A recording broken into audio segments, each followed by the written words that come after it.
has been a little bit inconsistent, but in a good and a bad way. So if he goes off with Shox, this could be an interesting one. They need to. They need to. I mean, I think Shox absolutely has to have a monster performance on a map like this if they're going to have a chance. Dens, though, first one, the hard point. Ready to greet him, though, is Gunless soaring out in the kill feed. Nearly all red as it's early control and ventilation room here for Rise Nation. They've got the setup. They've got Mindfreak spawned out. And this allows TJ Haley to get a bit aggressive with the bar, but look who it, no one else but Shox that gets a couple of kills. That might be the entries they need to start the collapse. I'd be interested to see what TJ does going into the rest of this game as well, because a lot of the Europeans, they'll run 4 PPSHs on this. Sometimes you'll see 1 bar, but right now off the break, Rise get 2. It looks like TJ's already switched. Oh, yeah, though. That was definitely an opening break thing. That was not going to be out long. Yeah, put that away, and he's gone back to the 3 sub-meta, just trying to get the angles, but in the mix is Shox taking control of this ventilation room. With 15 seconds, this way you start to see the rotation towards Fire. And right now, Mindfreak may have a little bit of a head start on this one, but TJ causing a bit of problem here. He's going to be in and pushing out as well. May find another. Stun goes over, does connect, and will survive. Fighter in a bit of trouble. No, TJ was huge in this. Not only did he win the kill we saw, but he got actually 2 gunfights that he won in rotation to actually get set up into Operations Bunker and then push out. TJ was massive in making plays to get Rise Nation now in this position, and once again, it's going to be a Mindfreak to break, but TJ still flying around the map. He's 7-4, leading in kills, leading in engagements. But Gunless is going to be the last man up. He's got to win this one-on-one, and he does just that.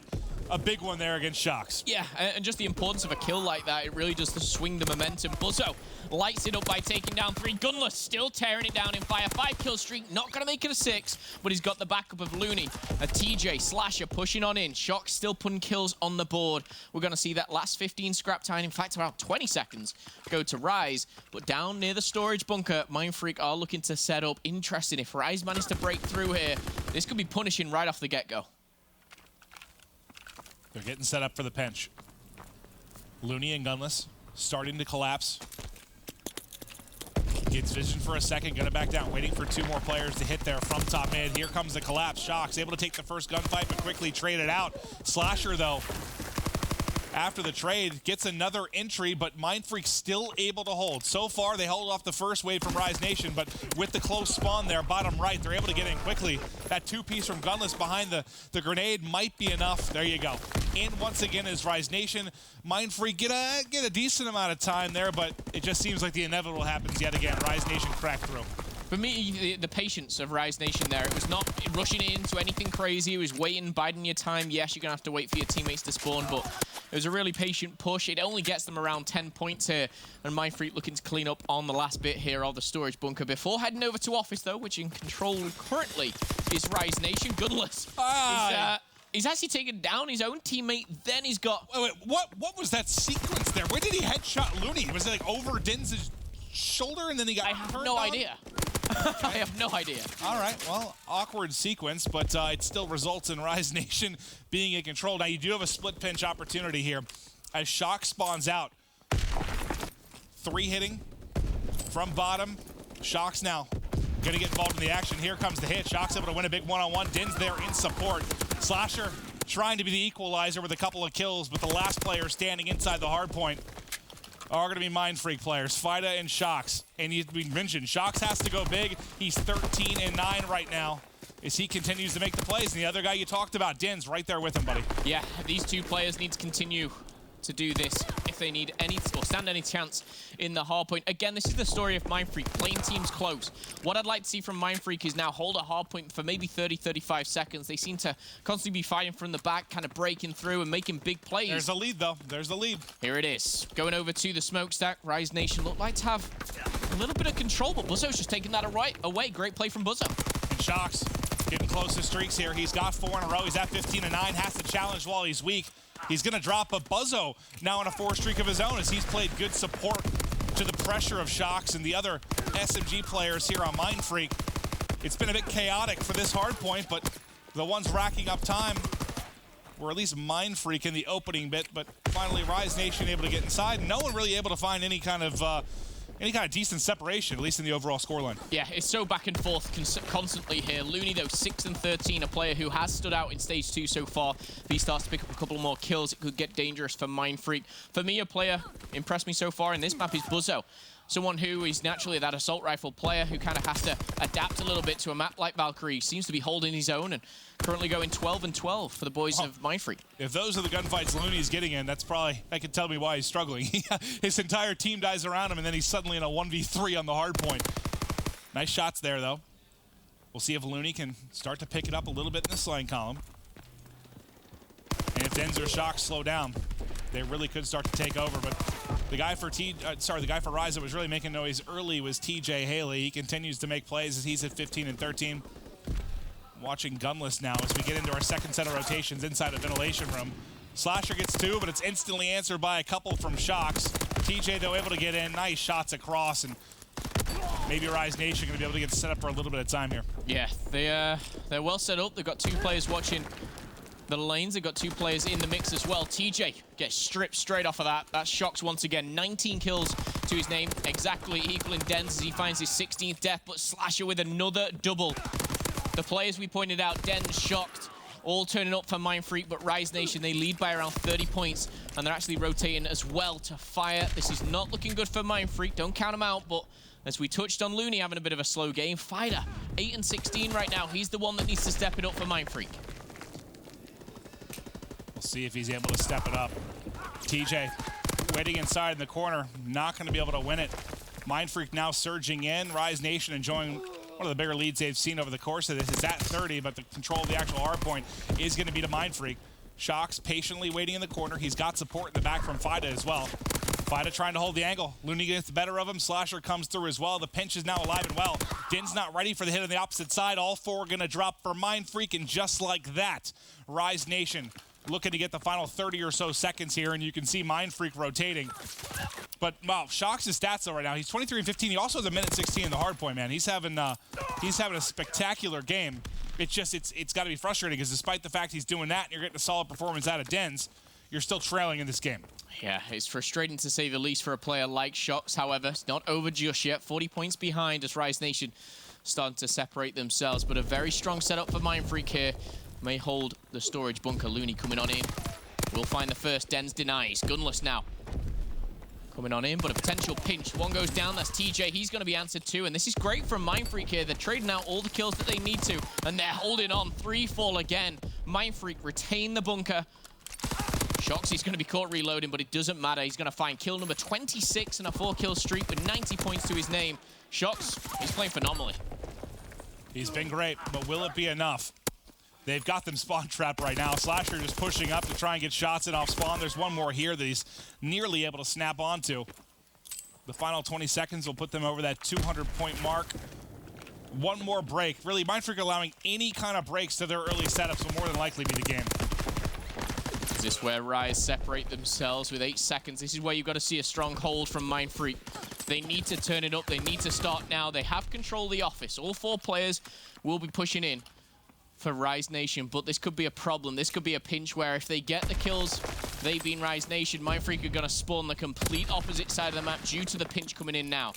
These gunfights are crucial. First one to Rise Nation. Gunless takes down Fighter. This is where I expect the pinch, and no one's coming in. We've seen it from the back. Denz takes down TJ. Looney answers back, but it's a bloodbath going down in the office. It's going to go to Rise Nation for a second before we see the bite back from Mindfreak. They're going to hold on, Maven. Yep, they hold on just enough. You don't allow Rise to get many points. I mean, yes, Rise breaks in and maybe delays some scoring there from Mindfreak, but the big thing here is just don't let Rise get any points. You have to limit it as much as possible, and that's going to fall to Denz right now. Denz has got to make a play. Pistol out, but there's still 15 seconds. These 15 seconds are massive. Denz has got to make a play on this. They can't allow them just to soak up this time. They're going to give it to him, and that's going to put him at, what, like 2:35? Every second hurts so much. That's some crucial scrap time that's really gonna be painful. But to be fair, you have to be perfect at the next hard point, too, so you have to make a decision. The decision is to rotate, and we'll see if it works. Unfortunately, though, Gunless and a grenade from TJ Haley were enough to at least make sure Mindfreak can't get a nice 4-man setup at the next hard point. We only need 13 points now from Rise Nation. This is just impossible here for Mindfreak. Mindfreak, they do have control though. Rise Nation, they'll be pushing through these little channels here, and if Mindfreak continue to pin up the kills, they can push Rise back. The problem is Gunless finds one. Fighter answers back, but TJ coming in, he's answered once again, but Mindfreak, they need to get control of this hard point and not just hold off Rise Nation. Looney, a vital part here, going for the pinch, and now pushing around the back. Look what that does for number 6 Fighter. Spawns him right out, giving that aggression towards the likes of Gunless. But Mindfreak, they're holding on still here, Maven. This has been a great hold, and I was going to say, if you have some streaks, it makes this comeback a little bit more manageable. Now you at least get one onto Buzzo. The streak's going to come in. Flasher, though, behind the sandbags is going to be able to stay up, but inside ventilation room is going to be Mindfreak. Can they do this? It's Looney that gets the intro from Rise. The collapse is now coming in. A hit from Gunless and Looney on opposite sides. Shox is going to drop. Rise Nation is in. Rise now need 10 points to victory. Gunless just holding here at the pipe. Fida, they got to make a play. They got to make a play. Whether that play is just diving in, they've got to try and get in to contest. They're not going to be able to do it. And Rise Nation will survive a close game in a flurry there from Mindfreak down the stretch. It really was determined in that ventilation room. I feel on the 3 rotations, Rise controlled it. For the rest of the hard points, it was really back and forth. We saw some really strong holds from both teams, but in the early stages of that hard point, it was retake after break after break. Mindfreak once again pushing one off, if not the best team in the world right now, to their limits. But they come up short, Maven. We've seen a lot of that, man. Like, it hasn't just been Mindfreak. Even Tainted Minds are pushing, let's say, you know, Optic to the limit on particular hard points. Like, I think it was like a 250, 230 type game that they had on St. Marie. So a lot of these top teams, even though maybe we didn't expect this division to be as competitive as it had, or as competitive, sorry, as like Division A, like, there have been a lot of highly competitive maps, specifically in hardpoint. Like, we haven't had all that many blowouts. I feel like we've had less blowouts than we did even in the last division, which I'm making that up. I have no idea. It feels that way, though. I do understand. It feels like we've had a lot of close hardpoints, which is a bit surprising, I guess. Again, we see the likes of Complexity heating up now. United and LG in a bit of a weird situation. Mindfreak started to push teams. It makes the storylines even better. Of course, we've got Anaheim soon. A lot more fun. We've got a whole nother 2 weeks. This is the only first section of these guys, so at the end of it, it's not a solid top 4. We've got to do it all again. But Mindfreak, I feel, getting into their groove a little bit now. You know, their S&D sometimes is the one which drives them through. But Hardpoint, we talked about it. We needed to see them get a map 1 victory. Doesn't happen. I think they needed. They've been getting those map 1 victories. They have. It's at least been extending the series now. Personally, I think they're in trouble, but we'll have to wait and see. But we did ask you guys during one of the breaks, you know, to use the hashtag CWLPS4, who has been the most improved player in Stage 2. We want to hear your guys' answers, your feedback, and we'll take a look at them. I've got to look over here. King Scup, he has finally arrived in this game after the roster change. This is the King of COD, which we have so dearly missed this year. I'll tell you what, I'm just going to grab my phone. I'm going to read this. Because there's something to support this here. I believe it was a stat from JP. Hold up, I texted this to Ethan earlier today. All right, so World War II stats before and after the Optic roster moves. Before, for Scum, 1.04 KD in Hardpoint, 1.03 in CTF, 0.95 in S&D. After the team changed, 1.24 in Hardpoint, 1.11 in CTF, and a 1.35 in S&D. So I know it is early, but each mode has significantly bumped for him. So I guess I kind of see the justification there. I completely agree. You know, Scump has been in a position where he's been trying to find something, and you know, he's maybe not got the assistance. Now he's added 2 new players. It works for him. Second one though, Slacked has to be the player that stepped up the most for the team in Division B. Without him, LG would be toast. I mean, Slacked, for me, again, I will say he's stepped up. He's either most improved. I don't think I could give him that, but I understand coming from, obviously, maybe Bon, BXNS. No idea.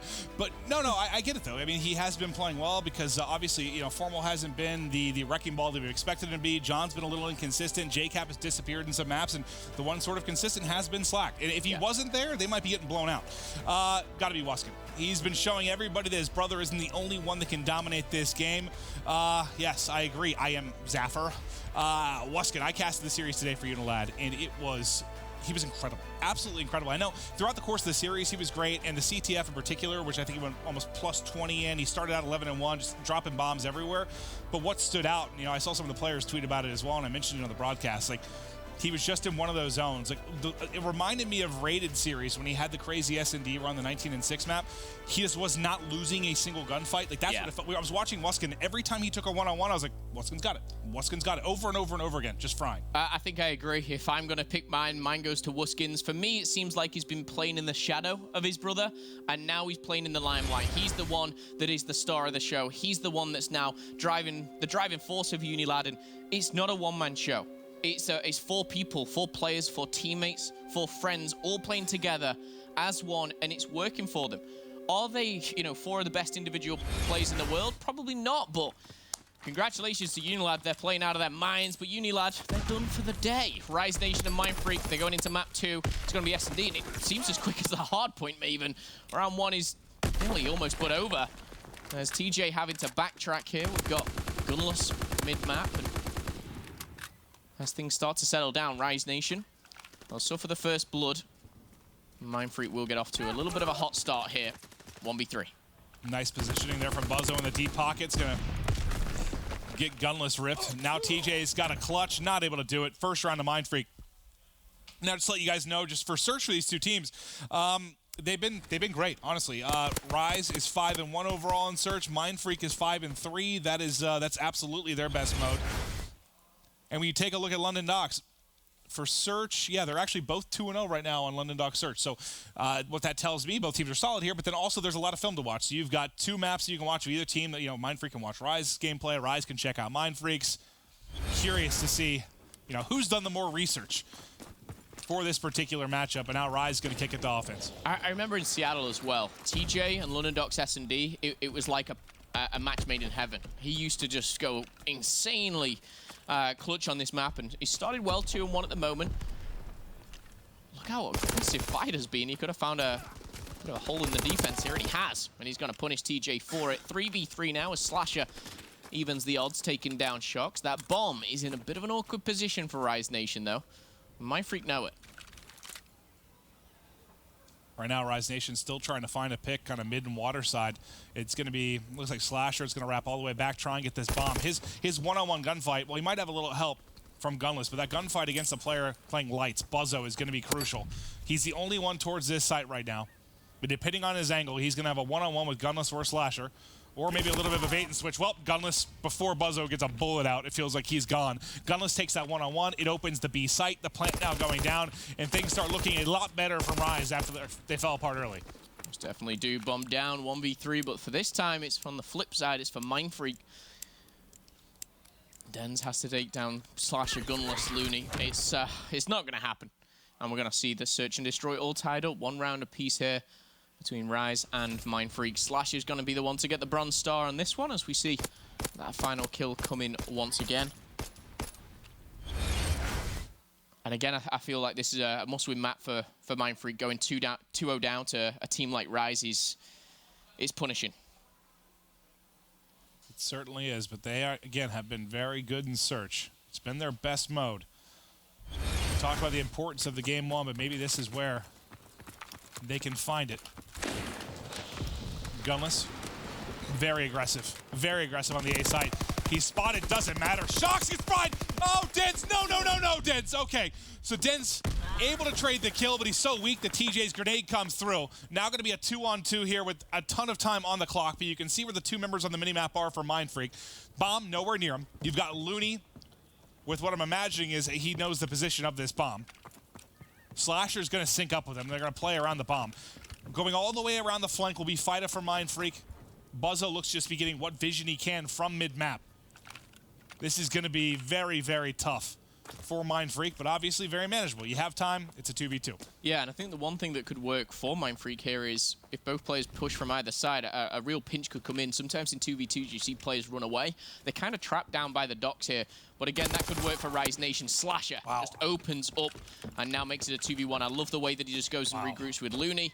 Makes it a pretty unmanageable position. We're going to see Rise close it out. And again, you got to thank that man for that beautiful shot. And it honestly, like, this isn't knocking Buzzo, but like there's been a couple times these last 2 gunfights where it almost feels like his trigger finger is like a little bit slower. Like he goes up against Slasher, he goes up against Gunless there on lights, and just gets, his shots look good. He just dies quicker. It's like they're snapping a little bit faster, getting that first bullet off quicker. Because decent chance to get a couple of kills in these last 2 rounds, but then again, you're going up against Slasher and Gunless. So. Yeah, 2 of the best players in the game right now, and you know Buzzo's been holding his own. But right now, Rise Nation, they take round number 3 as we go into round number 4. Though Slasher on a 3-kill streak, he's been given the bomb for this round, the responsibility, maybe the chance to push towards some streaks as well. A lot of firepower coming in there, and that's from Fighter down low. Keep your eyes on Gunless, though, number 5. You see him there edging around that minimap. But Maybe again, looking to catch one off guard. could be that one-on-one with Buzzo again if he takes it. I mean, I'm taking gunless in that more often than I'm not. First blood, once again. Mr. TJ picking it up. The bomb's going to go down, and that's a perfect spot for them. Now Gunless can be the thorn in the side. Not a gunfight. He's going to get the kill. But Buzzo, no chance in that one. You mentioned Slasher working towards streaks. He's getting closer and closer here. There it is. Takes out Dens. Gets the glide bomb. Now it's all on Shocks. If you picked anyone to pull that off, it's probably him on the side of Mindfreak, but can't get it done. So a good thing from Rise, at least in a couple of 2-on-2, 2-on-1 situations, handling business, taking control. Some of these rounds starting to slip away from Mindfreak. And again, the catalyst for that round, TJ at the start, picking up that first blood enables the bomb to go down. The bomb going down enables a free kill for Gunless. That puts themselves in a 4v2, and I think Dens gets traded out with a sniper. I always think, round by round, what was the one reason that won them that round? And, sometimes it comes down to a simple gunfight. For me, TJ making his mark already, but Slasher, 4-1. 4-kill streak. If he gets one more here, he's going to unlock that fighter pilot, the barrage as well. Grenade going out. Fighter weak. If Fighter's weak, he might get finished by that, but no, not going to be able to connect. Still able to take the gunfight there against Shock, so there's the full streaks and a 3-1 edge in this one. Getting scary for Mindfreak, absolutely. This is still a winnable round, unless Slasher, uses these streaks effectively. You might consider doing it, Yeah. Unless if no one went Mountain, you might be able to catch him by surprise. Just make sure you secure this round. Yep, makes sense.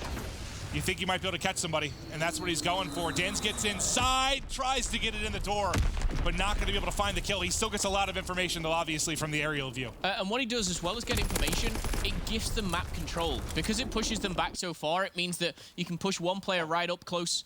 And it gets them off the bomb. It stops them from planting. Exactly. That's the big thing, too. You're mid-plant, and you have to hop off of that. So the streak, obviously, very influential in this round, but Mindfreak have wraps, so they're going to have an opportunity now for a safe plant and to win this 2-on-2. This is the time, again, where a 2v2 is the first blood of, basically this 2v2, which is probably going to win you the map, or win you the round, I should say. Smoke going down. Slash is blocking off one entrance. Is he going to wrap around? He is. He's going to team up with Looney here and push from the same side. Streaks, no use really right now. One player on the bomb. He's going to be spotted. Oh, and Looney takes the dive, gets the kill. Slash is going to go down in the midst as well. And now he jumps up, finds Buzzo. And that's going to be a defuse for Looney. If he decides to defuse. There we go. Okay. And that's just, I mentioned before that round, like these 2v2s, these scenarios that Rise need to handle. Like anytime it's been in a 1-on-1, 2v2, 2v1, like, all these winnable situations where it could go either way. Rise Nation keep taking control. They keep winning those scenarios, and a big part of the reason they have a significant lead here. And I understand, obviously, the indecisiveness of Buzzo right there of, do I help my teammate who's getting shot at, or do I run away? He goes to help out. His teammate's already down, and there was, I think, 15 seconds, maybe 16 on the clock there, so it's a risk. It's a bit of a 50-50. It doesn't pay off for him this time, but I understand his choices in that one. Denzi's going to get taken out this time. Rise Nation with the first blood, with the second, and with the third. And just like that, Fighter is in a 1v4. Wow. Yeah, this round went real quick.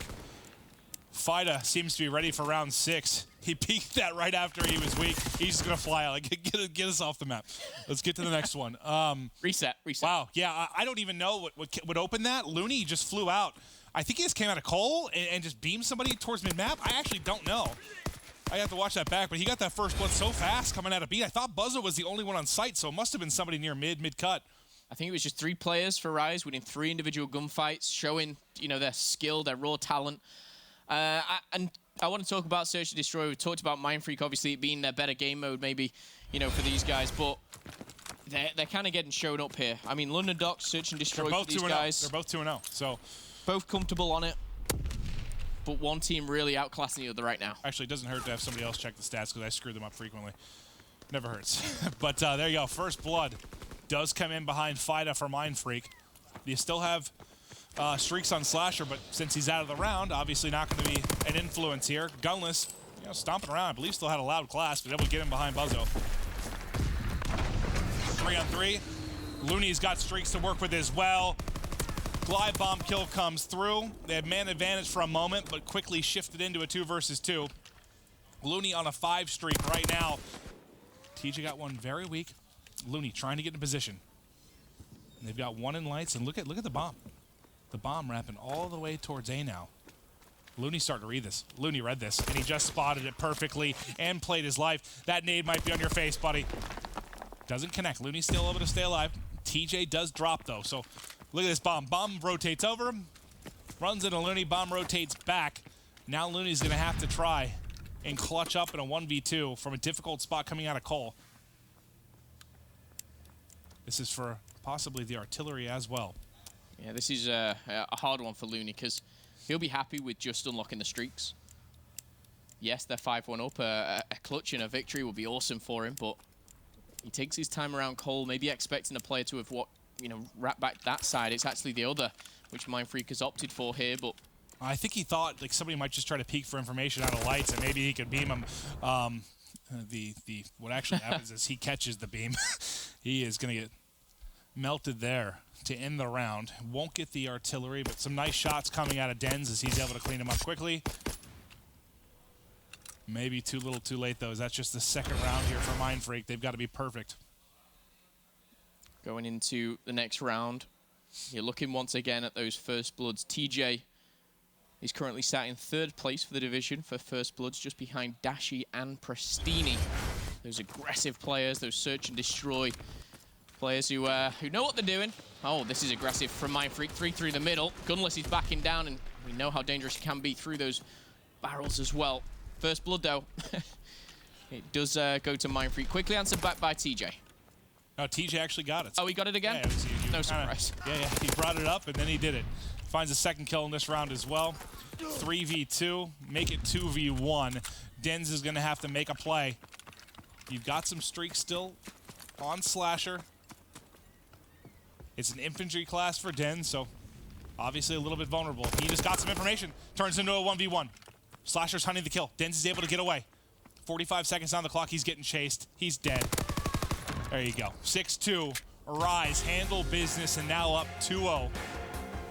Nice search and destroy on London Docks from them. Yeah, it was, and that's obviously map and mode, which is both good for Rise Nation and Mindfreak, but Rise asserting their dominance early on. I think, for me, again, TJ kind of coming into his own.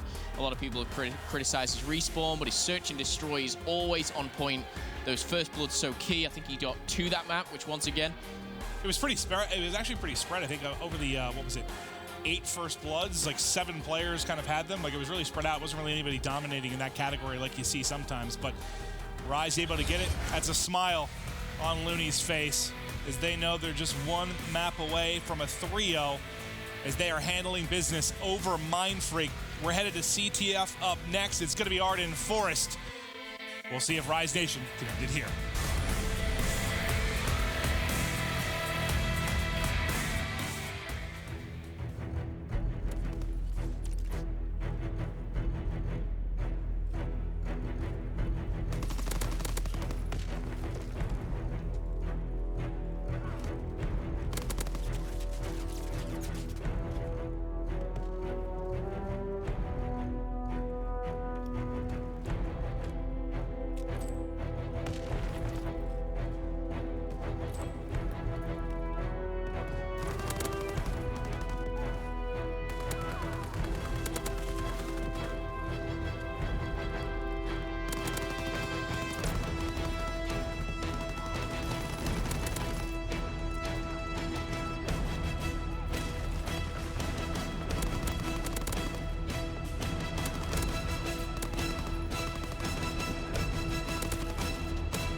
Rise Nation proving too much to handle for Mindfreak. But if Mindfreak want to bring it back, it's got to start here on the CTF. And, you know, we talked a little bit about the woes of Rise Nation. You know, their worst mode has been CTF here. They're 2-3, but I believe they're 2-1 on Arden Forest. So this has been a solid map for them. Yeah, and you look at Mindfreak, they're 0-5 in CTF, but they're yet to even play Forest. Those losses have come from either maps. That doesn't spell anything great for me. It's difficult. One thing I do worry about is going into a map like Arden Forest is your key player, which is the likes of Shox, maybe. You know, what's he going to be able to do against an assault rifle like Slasher? You know, Gunless, the best flex in the game right now. This spells disaster for Mindfreak, but have some hope. Give a little faith to the Aussies. See what they can pull out the bag right now, though. They're on the back foot. Yeah, and this is not the side you want to be on the back foot on. You know, if they can continue to put pressure here on Bunker, it's going to be a very, very long 5 minutes for Mindfreak. Slasher's done a great job just staying up until support comes, putting some shots in, holding these two players at bay, and now you've got help in Gunless, and now they've got a bit of a crossfire. They've got to worry about multiple players. A pinch is coming, but it's gonna be a while. There's two players coming from Rise Nation that are about to hit mid and bell, so you should keep spawning deep right now for Mindfreak. But you're just spawning into warfare. They keep on cruising in. Looney dying at mid though will be big to kind of shut down that push. Slasher is 300 away still. Make it 200. However, he's just been so careful, so delicate in the way that he's been moving around. Dens is the one to take him out, but still, on the back foot is Mindfreak. Buzzo rips the head clean off a Gunless and will survive that wave. 90 seconds gone, and I think the important thing for Mindfreak is what they've done. Don't concede a flag. You know, just get back into the game, get yourself in here, get the things rolling. TJ and Looney yet to pick up the kills. Looney finds his first. The sub's not finding what they need to in Rise straight away, but the assault rifle dominance is definitely there. I think you feel good if you're Mindfreak that you can now take 10 steps without shooting your gun. You're finally able to move out a little bit, but you once again run into the wall that is Gunless and Slasher. They have 12 kills combined. TJ has 0, Looney has 1. Those two have been on a wrecking ball to try and get map control. How many times have you seen Slasher Gunless? Slasher, they just keep popping up. 8-1 for him, 7-3 for Gunless, and they're in the same spot. They get this crossfire set up. They just need to wait, hopefully, on Looney and TJ to get here to supplement this a little bit and make a play, because despite the fact they've had them pinned for, you know, over 2 minutes, like you said, there's been no score. Yeah, well, there's TJ's first kill. Looney's going to find his 4th death, but this is a map you're going to see. Assault rifle dominance. We've seen it since the start of the game, maybe not to this extent. However, TJ shut down again here. Slasher just edging his way around, trying to get the benefit of the doubt. Not going to happen. Shox denies, and again, Mindfreak survive. And for Mindfreak, maybe just surviving this half would be a win. And you survived it for, I think, for me, a very obvious reason. Yes, Slasher and Gunless have gotten in position with an AR, but like you need those subs to get aggressively in front of you and make the plays you look over them, and they haven't been able to get TJ and Looney in front to make plays in and around Bunker yet. Like they just haven't had that perfect setup for a 4-man hit. So, and part of that just comes from the fact that TJ and Looney have a kill until they can get something going. That might be, oh no! Dens, wow, almost melted as TJ just almost pulls off a nasty 3-piece. But yeah, again, yeah, this first 5 minutes for Mindfreak is just about survival, and they've been surviving. So far, so good. However, 2 do fall down. Shox answers back. This could be a flag if they manage to get these next kills. Looney getting on in, but Shox denies once again. Slasher knows there's another player. And again, it's just a ticking timer to see when Rise will break through, but there is a timer. There's 90 seconds left. Slasher has spent 90% of this map from front bunker. He has been here almost the entire game. The only time I think he hasn't is when he had to run back the 2 times he died. The rest, there drops again, but he spent so much time there. I mean, I'm sure he's a little bit frustrated they haven't been able to, you know, really apply any concrete offense. Now, with Looney making a play in the back, he had, what, 1 kill throughout most of this? Now he finally picks up 3 there, but he's by himself. There's just nothing to help him. It's almost like the kills have just come a little bit, I don't know, too staggered. Not really as a team for Rise Nation. So they haven't been able to make a play on the flag. Yeah, a little bit out of sync right now. Slasher and Gunless going off early. Looney stepping up now, but again, TJ, maybe this is his time to shine. Only 1 player in the bunker. That kill goes down. It doesn't. Dens finally falls, and now the flag is out. That's a big kill coming in from Gunless with the double. You've got Looney cutting off at Bell, but it's not needed. Mindfreak are going to go back. They're going to reset here, and they're just going to make sure that they do not get relayed on. It is going to be 1-0, and Mindfreak and Buzzo make that all-important kill. Yeah, and I'm not sure how you feel exactly if you're Mindfreak. one side of the coin, I think you can say, hey, you only gave up one flag despite the fact you're pushed this entire time. But at the same time, I think you feel like, hey, we survived until 30 seconds are left in the game, or in the half, and that's when it falls apart. It's like we just needed to make it 30 more seconds. We can flip the sides, go to the favored side, and we're tied. But Rise Nation make the play late. And for Rise, I think if you're happy you got a flag. I mean, I think you're happy but frustrated, yeah. Mindfreak, maybe caught in two minds now, of course. Maybe they'll just be thinking we survived. Yes, we're one down, but this is the side where they need to go aggressive. It's simple. You know, you need at least one flag to tie it up. They'll be looking for more. They'll be looking to end it in the next 5 minutes and push this to a map 4. But Rise Nation, we know how strong they can hold. You put Slasher in a defensive mode as well as Gunless. I feel like what could happen here, my prediction, is Mindfreak are going to go aggressive. I think Rise Nation are going to get sneak counter caps, and you're looking at TJ and Looney to get that.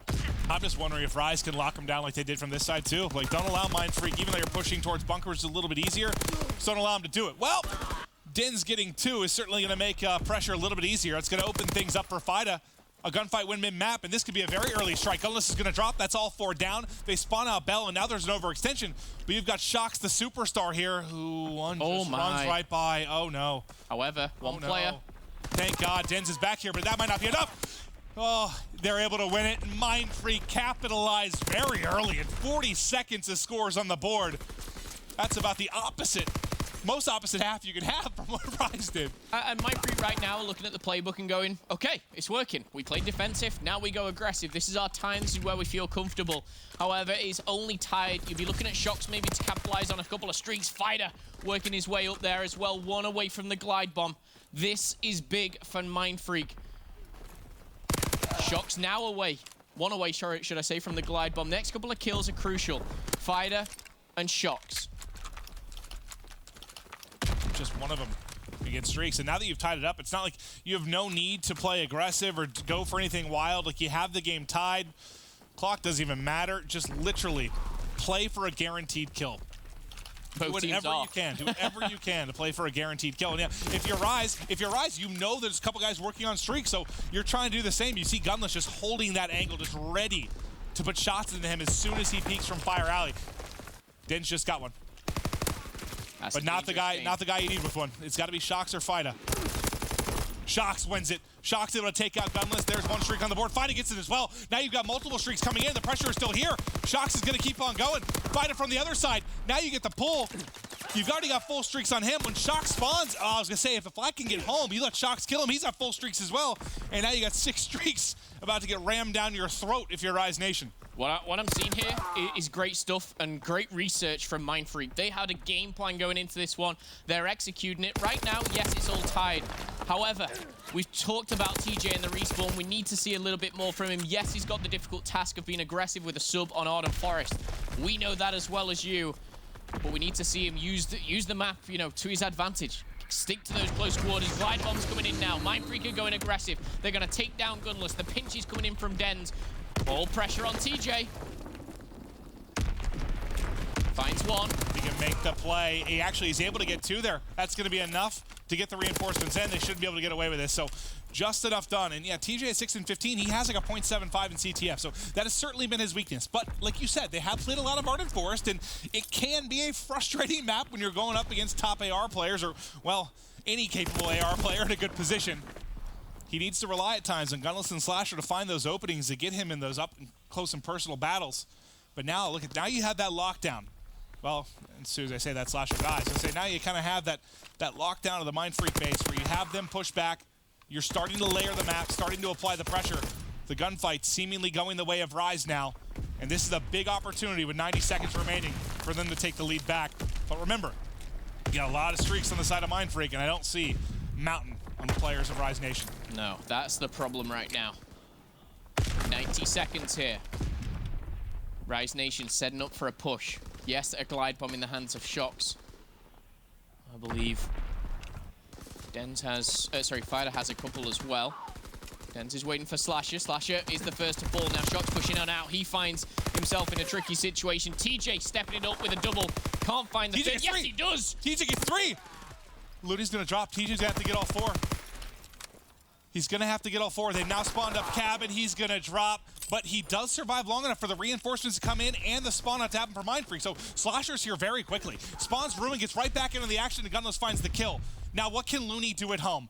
And how are the streaks used here for Mindfreak is the big thing. That's a big 1v1 right there. TJ wins it. This is where we're going to see streaks. It's going to happen. However, is it going to be enough? They need to separate. They need to get to cover. We're going to see the fighter pilot raining on down. Finds TJ, finds Gunless. Looney, it's a difficult situation. We talked about countercats before, but I thought it would be for Rise. Mindfreak are now looking to take this and actually win the map.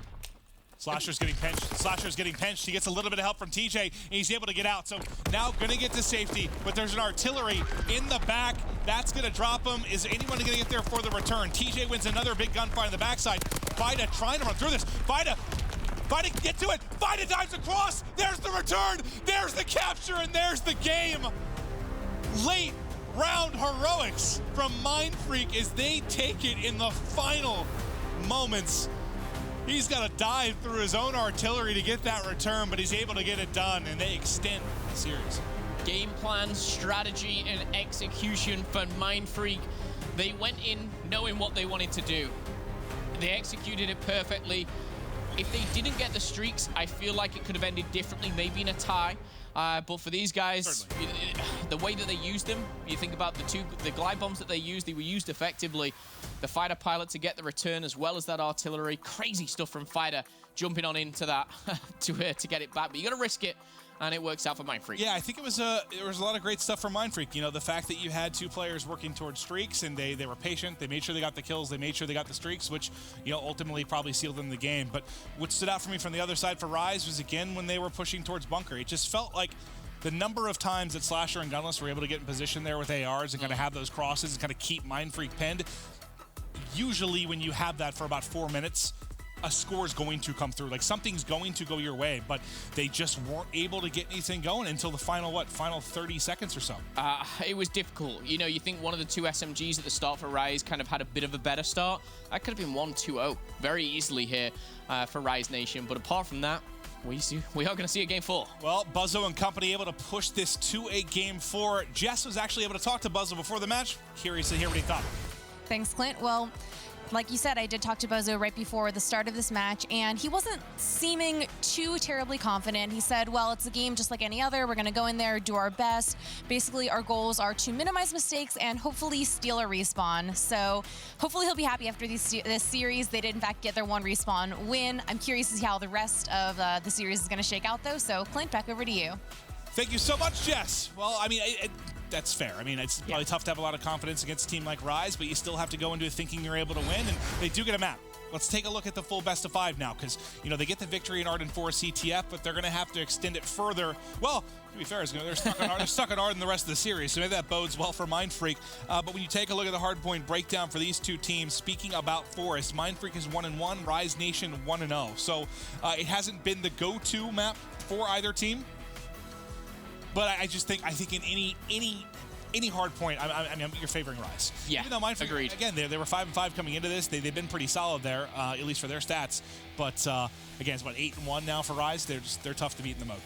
Most certainly are. And again, Forest, even though we kind of talked about it before the map and who was going to be the one to go toe-to-toe with Slasher, it wasn't actually the one, you know, to kind of come into it. It was more, you know, what can Fighter, Shocks, the boys of Mindfreak do on the defense, which they executed great. But I think when it comes to hardpoint, this is where you're going to see the likes of Slasher and Gunless set up on those pivotal points of the map. Again, you've got to see a great game from Dens, Shocks, Fighter, and Buzzo. Buzzo needs to go toe-to-toe with Slasher. Yeah, and that's the problem, because I don't know that he can. So, and I just don't know that Buzzo can go toe-to-toe with Gunless and Slasher if they're on. If they're on their game, that's going to be so hard to do. So I kind of think, even though it's a map like this that we talk about the AR so much, it almost comes back to the Dens and Shocks thing. Remember, let's think back to Division A. A map like this we know is very AR heavy. But remember when FaZe were able to beat LG, and Octane had one of his worst games in hardpoint because Zuma and Attach were constantly in his face. He could never get set up in power positions. There was flying.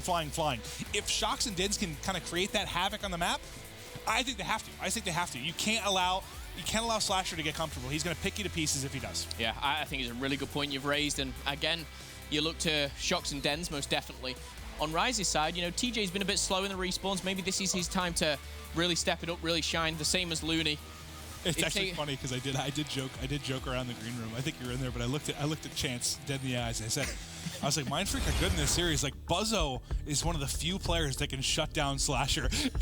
Chance looks at me and goes, "That is some of the stupidest shit I've ever heard you say." And I was like, it's like, thank you. He was Chance. not happy. He was not happy with it. You can see the most absurd thing. I love messing with Chance. It's one of my favorite things. He's got like 7 things instantly to back up everything that he agrees with. But yeah, that is a very okay.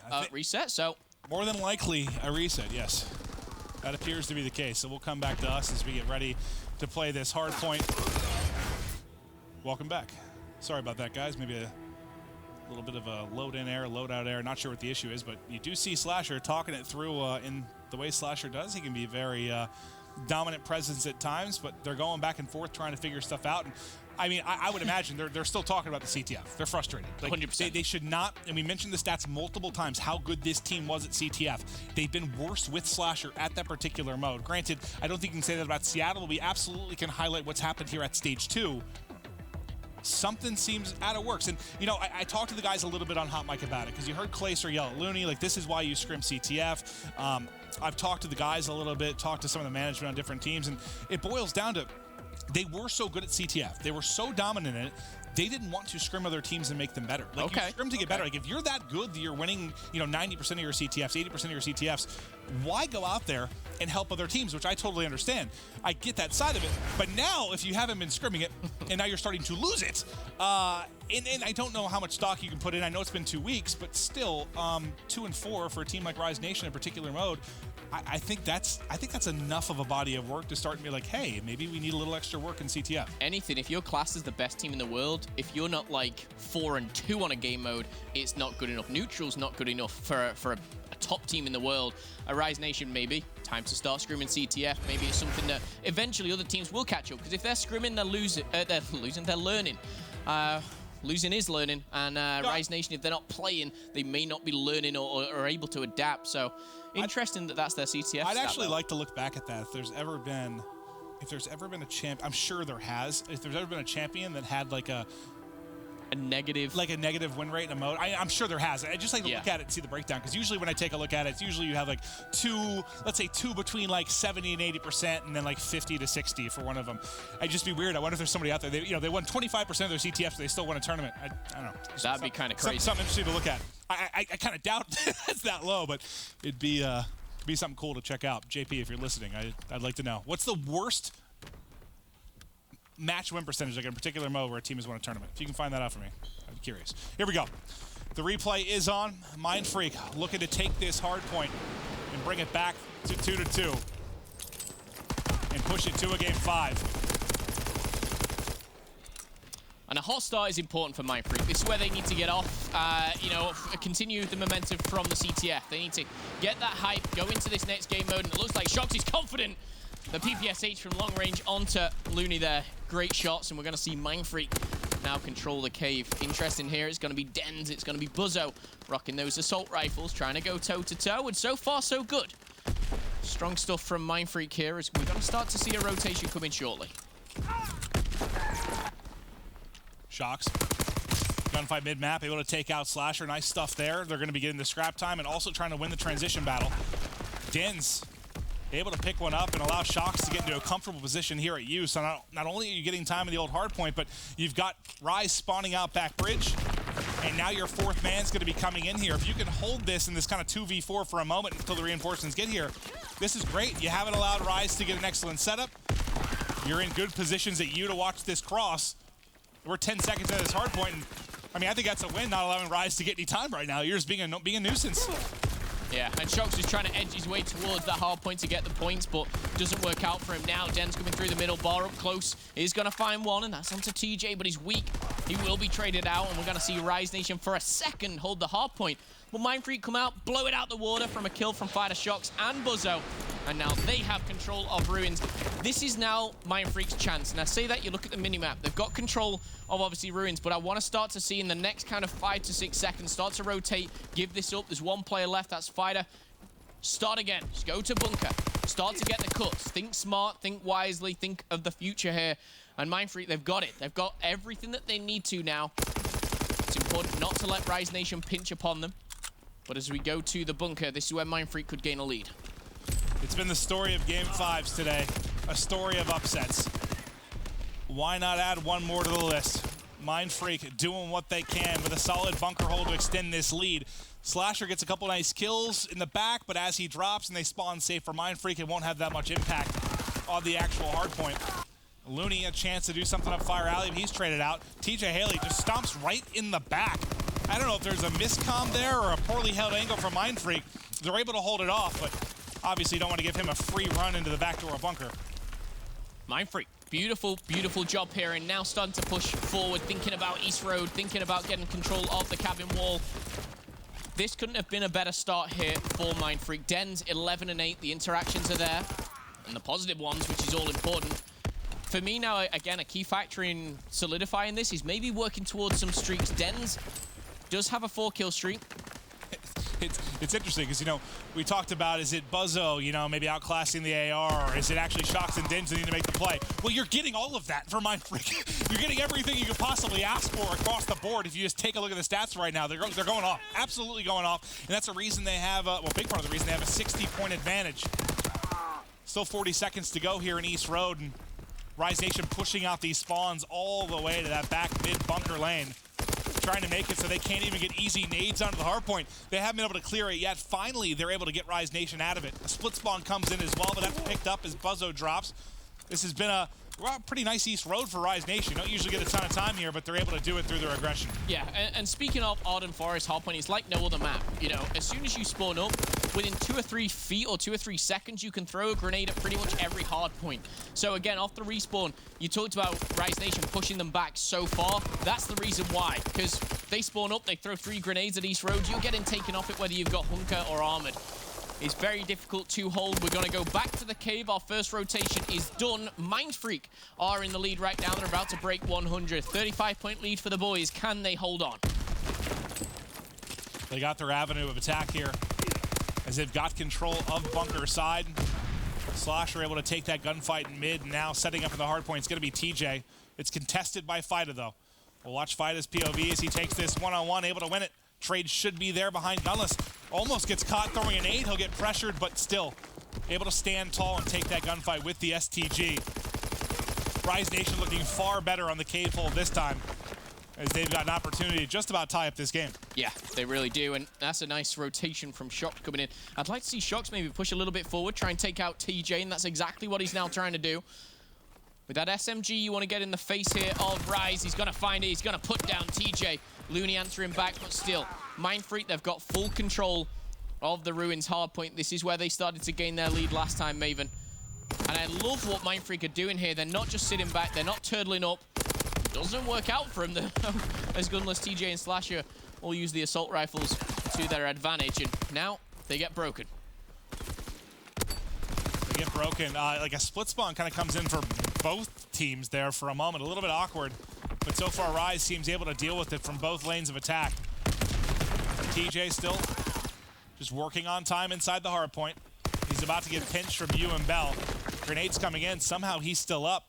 And quietly, he was starting to work towards streaks, but not going to survive long from that power position up top in Ruins.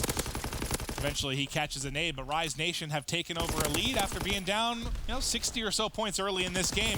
And you got to feel good about it because, Looney's obviously, he's been great in hardpoint for this team. He's been leading the way in a lot of ways, but not having the best map right now at 10 and 21, but you still have a lead.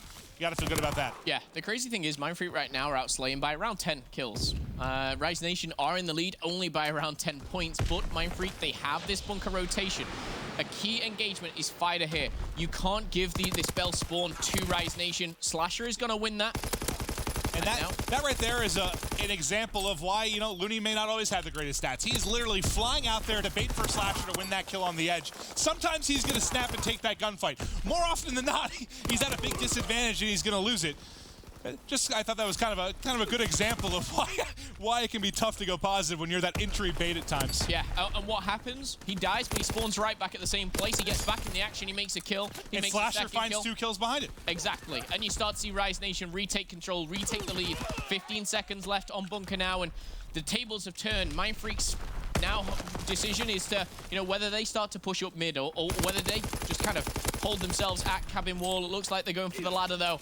And this is where Rise Nation could rain upon them and put a lot of damage into Mindfreak. A very close game, though. 25 points stands between the two squads. And no one on this hard point. We're going to see TJ get in and amongst that. And a strong showing from TJ. 22 and 19 right now. Slasher, though, working towards those streaks. Not going to get him. So close, but ultimately, it's Buzzo that's able to pick it up. And Buzzo's held his own. At 17 and 15 right now. About a minute in the hard point. East Row, which was utterly dominated by Rise the first time through. Not that they got a ton of time, but they got some time and made sure Mindfreak wasn't able to really touch the hard point at all. Mindfreak have managed to flip it on its head this time. They've got Rise Nation spawning bridge. They've been able to pick up the player and cabin a couple of times to allow them to have a bit of control. Fida just hops right back in. Eaten up almost immediately, but we're about to get to our third set of rotations, and it's all but a tie game right now. Very, very close. Rise Nation trying to lock down the cross here. Smoke, I love it from Mindfreak, though. Utilizing everything. Buzzo picking up a big double. Looney trying to answer back. He does just that, and now Looney. I said at the start of the game, or maybe a minute in, it's maybe a player who gets those streaks, and it's Looney who gets in. The glide bomb crucial, and look at him backing off. He's going to now bait Gunless out for the first time, but no, glide bomb coming in. He's trying to extend this one, because the fighter pilot, you get that onto the next hard point, and it's a win-win situation. Has he just milked the hill? Yes, he has. And this is another thing, just pointing out, even though Looney at one point is double negative, he plays the bait, and then he comes in here and he gets streaks. Sometimes, it's fine. It's fine if you don't have the best game KD-wise. If you're getting the full set of streaks, that might be the difference maker in it. And he's just sitting here contesting. His teammates are picking up the kills, and he wins a big one-on-one on the edge to continue to pick up time. Some nice plays from Looney after a pretty slow start in this game, and Rise now up 30. And right now we are potentially looking at the one thing that separates the two teams, Looney and those streaks. And what Rise Nation don't have to do is they don't have to rotate early. But look at where the artillery barrage has been invested, right in the middle. So now it's forcing every single player from Mindfreak into that choke point. They can focus upon it. And Fighter's kind of stuck. He can't really do anything because that artillery barrage is coming down. He does wiggle his way in, though. Well, the fact they're able to pick up Slasher with a nade is huge. Like you mentioned, they had one lane to watch. Slasher gets up there with an AR. He's like, okay, so they're only coming from Bell. That's all he has to worry about. But obviously, with 4 players pushing through there, you got to think some of those nades are going to connect. And ultimately, he will drop. But Looney's third streak and final streak is going to come in. They want this time, and they want it badly. He picks up an assist on one player as he's spraying him in through Bell, allows Gunless now to get to this top power position. He's going to delete shocks from the map as TJ tries to push on out. It's getting a bit frightening now. Rise Nation very close. They're on the cusp of the win here. And Mindfreak desperate. They're going for that scrap time. They suddenly think, hang on a second, we've just given up rotation. Mindfreak now will be battling from the back. Big win from Buzzer, though. TJ up close and personal, finds Fighter and will take him down. The new hard point is spawning up right now, and there is 26 points that Rise Nation need to capitalize on. These next gunfights are crucial. Dens finds Gunless. Gunless is going to spawn out. So this is the pinch that Rise Nation cannot lose. They don't. TJ comes up big. Looney and Slasher find one apiece, and Rise Nation, they're going to hold on just a couple more seconds. 10 will do it. Rise Nation looking to close things out. There's one final push from the back. They run into the meat grinder. That is Slasher. He's able to get 2. The final ticks in, and Rise Nation take care of this best of 5 over Mindfreak with a 3-1 victory.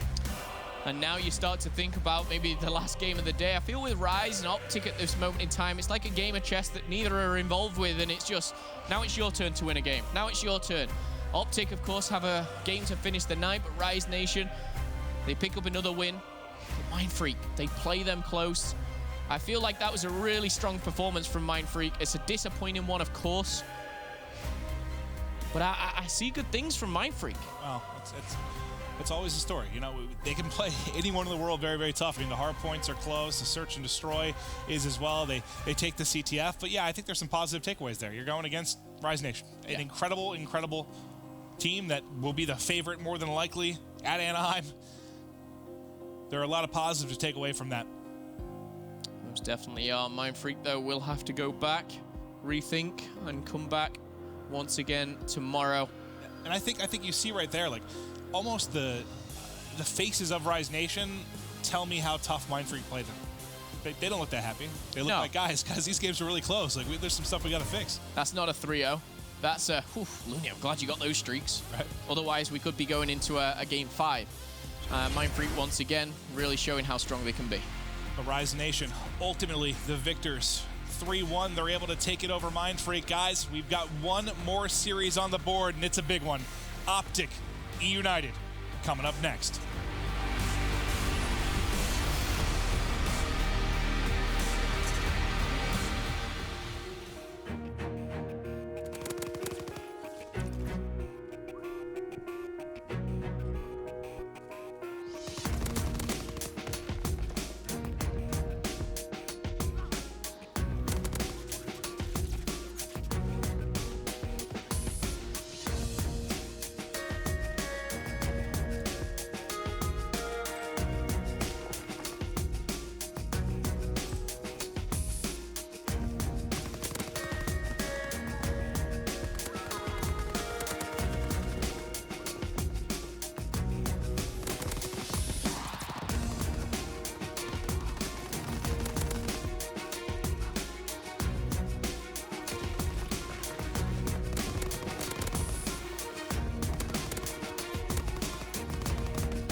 Ladies and gentlemen, welcome back to the Call of Duty World League presented by the PlayStation 4.